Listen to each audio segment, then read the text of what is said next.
first thing we're going to do is we're going to load a file in to the Photoshop Raw Editor. And to do that, you just double click on a raw file and it will immediately take you to the screen. The first thing we want to do with this file is we want to correct it. And we're going to be using automatic settings, nothing difficult. And the process to automatically fix it is to effectively select auto. So we select auto, and it's the computer has decided this is the right fix. The next thing we're going to do is we're going to fix the optics. So we're going to fix the lens. So we're going to go to optics. No, we're going to correct the white balance next. Go to the basic tab, click on here, find a mid-tone in around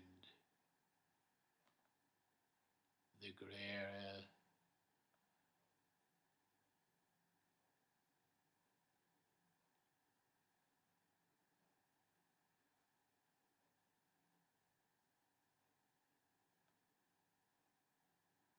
.32, there's all 30s, that'll do, okay? What I'm saying is that we've got 32, which is which is 256 divided by 2, 128 divided by 2, 64 divided by 2 is 32, so 34 is fine.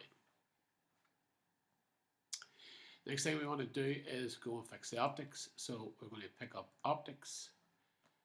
One in optics, we've got to have these two checked. Then we've got to select the built-in, where we can choose what type of lens that we used. I used a Fuji, and the lens has been fixed. And I want to fix the geometry. Is it straight?